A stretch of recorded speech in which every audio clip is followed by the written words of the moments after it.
Yeah, you have everything. God has given you everything. రెండు కాళ్ళు, రెండు చేతులు, బ్రెయిన్, అన్ని ఎనర్జీ అన్నీ ఇచ్చారు. So that is enough to go to reach any height. మీరు వినలేదు, ఫైనల్ ఇయర్ వాళ్ళు పెట్టారు, మన ఒక అమ్మాయి వచ్చింది దగ్గరలో అమ్మాయి. సో అమ్మాయికి రెండు కాళ్ళు లేవు, గ్రాడ్యుయేషన్ దాకా ఒక సెంటెన్స్ కూడా ఇంగ్లీష్లో రాయడానికి లేదు. సో అయితే ఆమె పట్టుబట్టి నేర్చుకొని, ఇంగ్లీష్ నేర్చుకొని, అన్నీ నేర్చుకొని సివిల్స్కి అపీర్ అయింది. She got 390 something rank. అయితే రెండు కాళ్ళు లేవు కాబట్టి ఆమెకు ఉద్యోగం ఇవ్వలేదు. యూపీఎస్సీ వాళ్ళు, గవర్నమెంట్ ఆఫ్ ఇండియా వాళ్ళు 2 ఏళ్ల తర్వాత ఉద్యోగం వచ్చారు. ఈ 2 ఏళ్లలో ఏం చేయాలని ఆమె సివిల్ సర్వీస్ కోచింగ్ సెంటర్ మొదలుపెట్టింది. ఆమెకున్న నాలెడ్జ్ షేర్ చేయాలి. సో 2 ఏళ్ల తర్వాత ఉద్యోగం వచ్చింది. ఇప్పుడు కూడా కంటిన్యూ అవుతుంది. లాస్ట్ ఇయర్ ఆవిడ దగ్గర నుంచే maximum number of IAS and IPS officers అయ్యారు.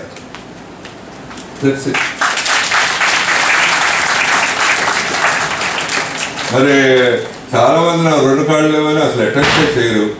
నేను తెలుగు మీడియము అసలు స్కూల్కి వెళ్ళలేదు. ఆమె అన్ని కరెస్పాండెన్స్ కోర్సులో చేసింది. స్కూల్కి వెళ్ళలేను కాబట్టి నేనేం చేయలేను, ఇంగ్లీష్ రాదు కాబట్టి అసలేం చేయలేను అని ఊరుకోవచ్చు. But once you try, nothing is impossible. In fact మీకు భగవంతుడు అన్నీ ఇచ్చాడు, ఆరోగ్యము, అంత ఎనర్జీ, అన్ని 2 కాళ్ళు, చేతులు, బ్రెయిన్ అన్నీ ఇచ్చారు. Why what is that can stop? And కొంతమంది పూర్ వాళ్ళు కాబట్టి నేనేం చేయలేను అనుకుంటారు. అట్లా ఏమి ఉండదు. పూర్ వాళ్ళకి అడ్వాంటేజ్ ఏంటంటే, చాలా అడ్వాంటేజ్ ఏంటంటే, వాళ్ళు ఒక్క అడుగు ముందుకేస్తేనే వాళ్ళు ప్రపంచం వాళ్ళని గుర్తుపట్టు.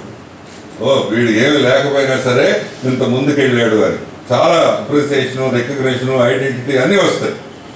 మామూలుగా మనం ఎందుకు పని చేస్తూ ఉంటాం, ఎందుకు చాలా కష్టపడుతూ ఉంటాం చాలామంది. సో ఎందుకు అని అంటే, ఫస్ట్ ఫేజ్లో బేసిక్ థింగ్స్, ఫుడ్, షెల్టర్ కోసం, ఒక ఇల్లు, ఒక భోజనం కావాలి కాబట్టి. తర్వాత కంఫర్ట్స్ కోసం మనకు మంచి కారు, ఏసీ, అది ఇన్ని ఉండాలి. తర్వాత అన్నీ వచ్చిన తర్వాత ఎందుకు వై షుడ్ బి స్ట్రగుల్? ఎందుకు స్ట్రగుల్ అవ్వాలి? ఎందుకు స్ట్రగుల్ అవ్వాలి? ఎందుకు స్ట్రగుల్ అవుతామంటే, నేను మంచి టీచర్ని అనిపించుకోవాలి, నేను మంచి చైర్మన్ అనిపించుకోవాలి, నేను సక్సెస్ఫుల్ ఇండివిజువల్ అనిపించుకోవాలి, నేను గొప్పవాడిని అనిపించుకోవాలి. ఆ ఐడెంటిటీ కోసం చేస్తాను ఎవరు చేసినా. అది social identity. That is very powerful. ఒక ఎమ్మెల్యే ఎందుకు మళ్ళీ ఎమ్మెల్యే కావాలని కోరుకుంటాడంటే, ఆ సోషల్ ఐడెంటిటీ కోసం. ఇప్పుడు మీ టీచర్లేని అంతే, ఎందుకు అంత కష్టపడి చదివి చెప్పాలి? ఉద్యోగం ఉంది కదా, డబ్బులు ఇస్తున్నారు కదా, ఒక 4 క్లాసులు చెప్పకపోతే ఎవరు కదా. ఎందుకు అని అంటే, స్టూడెంట్స్ ముందు నన్ను గొప్పగా అనుకోవాలి, నా వల్ల బాగా అవ్వాలి వాళ్ళు. ఆ ఐడెంటిటీ కోసం, ఆ రికగ్నిషన్ కోసం పీపుల్ పనిచేస్తుంటారు.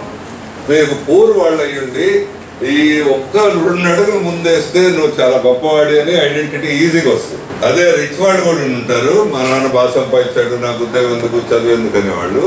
వాళ్ళకి చాలా కష్టం. ఎందుకు అని అంటే, మీరు ఎంత చేసినా వాళ్ళ నాన్న ఇచ్చెళ్ళాడు, వాళ్ళ నాన్న డబ్బు సంపాదించెళ్ళాడు, వాళ్ళ నాన్న బిల్డింగ్స్ ఇచ్చెళ్ళాడు, వీడు ఏదో చేస్తున్నాడు అంటారు. అంతేగాని నువ్వు తెలివైనడివి, నువ్వు బాగా చేస్తున్నావు అని ఎప్పుడు అంటారు. చాలా బాగా చేస్తుంది అంటే, మీ నాన్నకంటే 5 రెట్లు బాగా చేస్తే అప్పుడు వీడికి ఏదో ఉంది మెటల్ అనుకుంటారు. అవును, you have disadvantage, not advantage.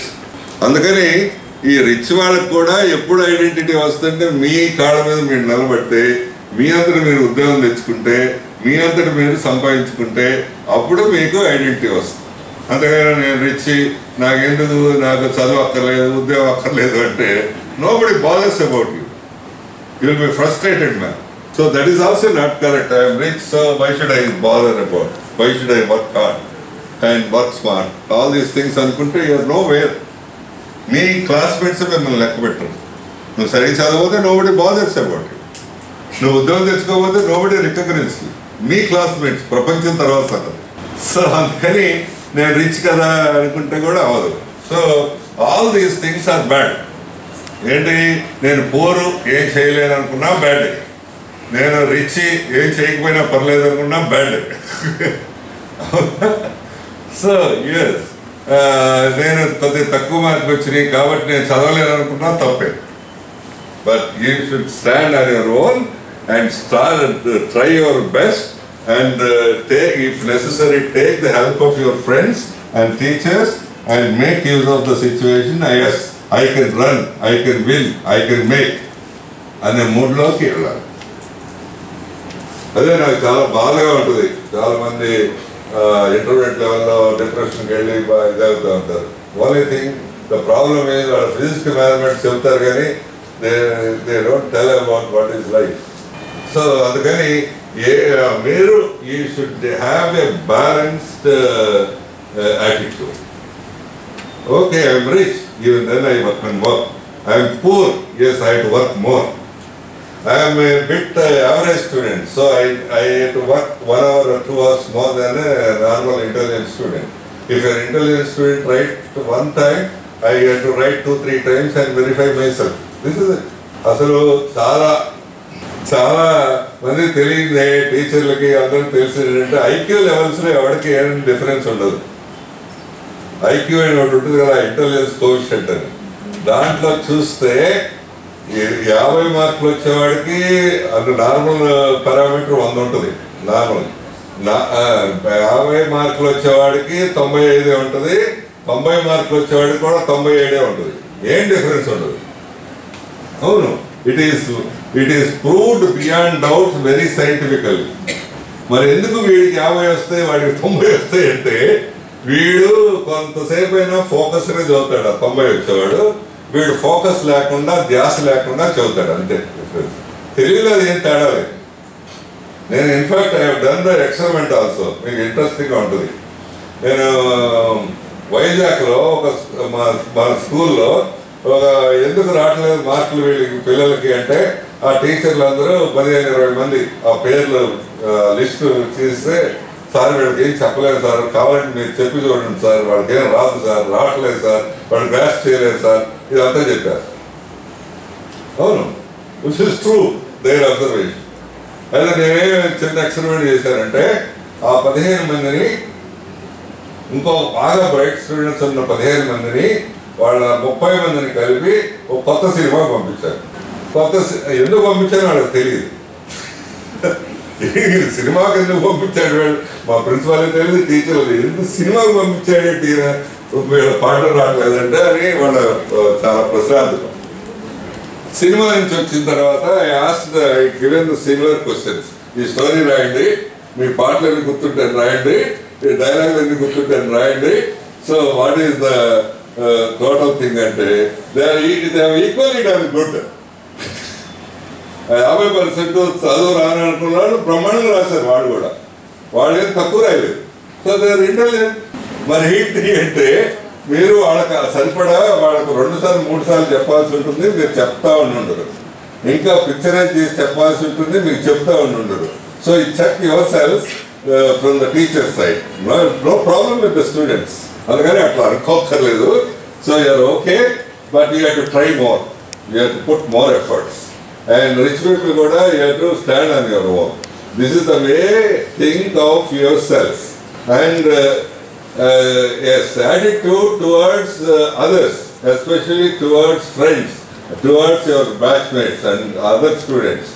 So న్యాచురల్గా మీకు చిన్నప్పటి నుంచి అలవాటు, ఇళ్ళ దగ్గర అలవాటు ఏంటంటే పక్కన వాళ్ళు ఏం తప్పు చేస్తారు, వాళ్ళకి ఏం డెఫిషియన్సీ ఉందో అది చూడటం అలవాటు. మీరు 5-6 మంది కూర్చుంటే ఒకవేళ పక్కకి వెళ్తే వాడి గురించి 4 మాట్లాడతారు, వాడి గురించి అంత చెడ్డగా. ఇంకోటి వెళ్తే వాడి గురించి చెడ్డగా మాట్లాడతారు. అందరూ వెళ్ళిపోయిన తర్వాత అందరి గురించి అయిపోయిన తర్వాత నువ్వే తిట్టుకుంటారు. అది నార్మల్ ప్రాసెస్. అట్లా కాకుండా ప్రతి వాళ్ళలో చిన్న చిన్న డెఫిషియన్సీ ఉంటుంది, వాటి స్ట్రెంగ్త్ కూడా ఉంటుంది. ఆ స్ట్రెంగ్త్ చూడటం నేర్చుకోవాలి. మంచితనం ఉంటుంది, వాడికి ఏదో మంచిది ఉంటుంది. సో ఆ స్ట్రెంగ్త్ చూడగలిగితే you will be wonderful human being. You should not criticise others just like that. You should not see the bad side and back side of the other human being. You have to see the good side and strengths of the other human being. Then you will be beautiful. చాలామంది నీకు ఇష్టమవుతారు, చాలామంది బాగుంటారు. మీరు ఎప్పుడైతే వాళ్ళ గురించి comment చేసి criticise చేస్తారో మీరు ఒక్కళ్ళు చేస్తే 10 మంది మిమ్మల్ని గురించి అదే మాట మాట్లాడతారు. సో అందుకని they are giving lots of not only information, lot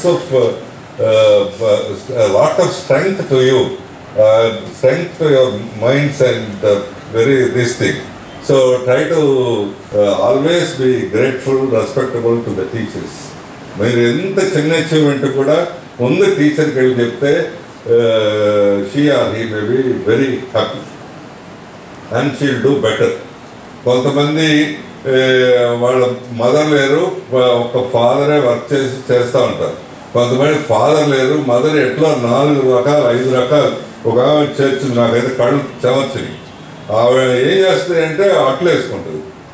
ఇక రోజు ఎంత వస్తుందంటే రోజు ఒక 300-400 రూపాయలు వస్తుంది. వాడు మనవాడిని తీసుకొచ్చి ఇక్కడ చేస్తుంది. It's big story. You can understand. వాడికి చెప్పాను నేను, అరే నువ్వు సెలవుల రోజుల్లో ఆవిడని చేయనీయకుండా పని నువ్వు అట్లేయదు. వాడు మన దగ్గర ఉన్నాడు, చదువుతున్నాడు, నీ batch. I don't know him. I yes. This is everybody has his own story. So అందుకని ఏదో ఫీజు కట్టారు, అందరు కట్టారు. నేను అదే బ్యాంక్లోనే ఎన్ని ఇప్పించి కొద్దిగా డిస్కౌంట్ ఎన్ని ఇచ్చాను. I could do what ever I can do. So అది చెప్తున్నాను, everybody has his own story. అందరు కడుతున్నారు, ఏదో మా నాన్న కట్టాడు, ఆయన బాధ్యత కదా, ఆయన ఇది కదా అని ఊరుకోకుండా there is a lot of sacrifice behind that. So అందుకని try to recognize that. అందుకని మీకు నా అడ్వైజ్ ఏంటంటే, మీ సెలవులప్పుడు మీ ఊరికి ఫ్రెండ్స్తో అట్లా కూర్చునే కంటే మీ నాన్న ఏం చేస్తాడో ఆ పని చేస్తే you'll understand him better. వాళ్ళు వద్దన్నా సరే మీరు వెళ్ళి చేస్తే you'll understand the life better. You'll understand your father better. So నాకు లాస్ట్ ఇయర్ మొన్న బ్యాచ్లో ఒక అబ్బాయికి వైజాగ్లో 24 లక్షలు ఉద్యోగం.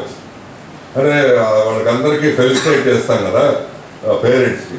అందరిని అడుగుతారు మీరు ఏం చేస్తారు ఏంటి అని. అదే నాకు అట్లనే తెలుసు ఇంత రకాల స్టోరీస్ ఉంటాయని. ఆయన ఏం చేస్తారంటే ఆటో డ్రైవింగ్ చేస్తాడు వాళ్ళ ఫాదర్. వాడికి మంచి ఉద్యోగం వచ్చింది. సో అందరూ చాలా సంతోషంగా ఉన్నారు. సంతోషంగా ఉంటే నేను వాడిని అడిగాను డయాస్ మీదే, నువ్వు ఎప్పుడైనా మీ నాన్న ఆటో డ్రైవర్ ఉంటే కదా, నువ్వు ఎప్పుడైనా చూసావా ఆయన ఎట్లా చేస్తాడో ఏంటో అని. నాకు తెలియదు సార్ అన్నాడు.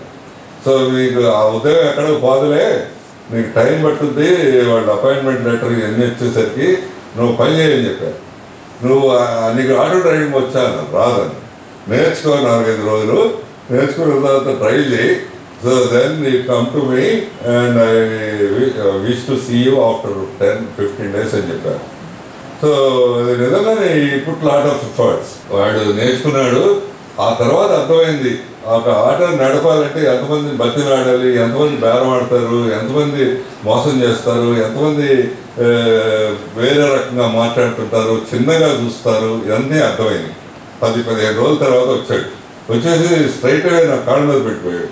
ఏంటి సార్ ఏంటో సార్ నాకు లైఫ్ అంటే ఏంటో తెలిసింది, మా నాన్న ఏంటో తెలిసింది, ఈ ఉద్యోగం నా పెద్ద ఉద్యోగం వచ్చినా సరే I learn more valuable things for this 10-15 days. నేను కూడా ఏం చెప్పానంటే, నేను ఈ 4 ఏళ్ళు నేర్పిన దానికంటే డెఫినెట్గా నువ్వు ఈ 15 రోజులు ఎక్కువ నేర్చుకున్నారా, ఈ కీప్ ఇట్ అప్. అవును 4 ఏళ్ళు మేము నాలెడ్జ్ అంతా ఇచ్చాం, కానీ learn about the life more than that. So remember that there are people like your father. Try to help them, try to respect them. Don't తక్కువగా చూడొద్దు. నీకు 20 లక్షల ఉద్యోగం ఉందని తక్కువగా మాట్లాడొద్దు. Try to maintain that. అంటే మళ్ళీ వాడు చాలా చేశాడు. So this is how we have to understand your parents. And then attitude towards the society. మరి మీకు ఏమనిపిస్తుంది, చాలా మంది ఐఎమ్ సారీ అవట్లేదు, నాకు బాగా ఆకలేస్తూ ఉంటుంది, చిన్నాడు కదా. సో ఏంటి so attitude towards society. So మీరు నార్మల్గా మా ఇంట్లో డబ్బులు మేము నాది కట్టాము ఇట్లా అనుకుంటారు. అట్లేం కాదు. మీ వాళ్ళు ఏదైనా ఉద్యోగం చేస్తుంటే సొసైటీ కంట్రిబ్యూషన్ చాలా ఉంటుంది. మీ వాళ్ళు ఏదైనా వ్యాపారం చేస్తుంటే కూడా సోషల్గా ప్రజలందరూ ఆ వ్యాపారంలో కొంత డబ్బు ఇస్తే కానీ ఆ డబ్బు రాదు, అది మీ ఫీజు కట్టరు, ఇది నా డబ్బు, మా ఫ్యామిలీ డబ్బు, మాది, మా బ్యాంకులో డబ్బు అనిపిస్తుంది. కానీ ఆ డబ్బు it is part of the society. So అందుకని సోషల్గా కూడా సొసైటీ కూడా రెస్పెక్ట్. ఈ సొసైటీ అంతా చెత్త, ఈ మనుషులంతా చెత్త, వీళ్ళందరూ చెత్త అనుకోకుండా okay we have to do something good to the society whenever there is a possibility. So అట్లనే మన వాళ్ళు బాగా చేశారు, ఈ కేరళ దీంట్లో వెళ్ళి బ్రహ్మాండం చేశారు. అట్లా డబ్బుల కంటే మనుషులు వెళ్ళి చేయటం అనేది it's wonderful thing. This is the way you should make it. So attitude towards the natural country should be patriotic. So these are the small issues to build your personality. Today I told you, I explained you about the way of systematic way of study, and then about making good friendship and all the attitudes towards yourselves, attitude towards your teachers, towards your parents and the society at large. అంటే ఇప్పుడు నేను చెప్పిద్దాం అనుకున్నాను, time లేదు. ఈ మళ్ళీ next time వచ్చినప్పుడు మీ చేత చెప్పించి తర్వాత మొదలు పెడతాం. Okay, so there are other issues to be address, అదే నెక్స్ట్ మీటింగ్లో చేస్తాను. సో ద అదర్ ఇష్యూస్ ఏంటంటే యువర్ బిహేవియరల్ ఇష్యూస్. అదే మీరు ఇందాక అనుకున్నారు కదా, లవ్ చేస్తే ఏంటి, చేయకపోతే ఏంటి, అట్లానే discipline issues and how to build the other inputs apart from education. Knowledge కాకుండా ఇంకా ఏముంటే మీరు హోలిస్టిక్గా తయారవుతారు. ఏమేమి మీ కాంపోనెంట్స్ ఉంటే, అంటే మీరు 90% వచ్చినాయి అనుకోండి, 90% ప్లస్ సంథింగ్ ఉండాలి. 90% సరిపోదు. Thank you.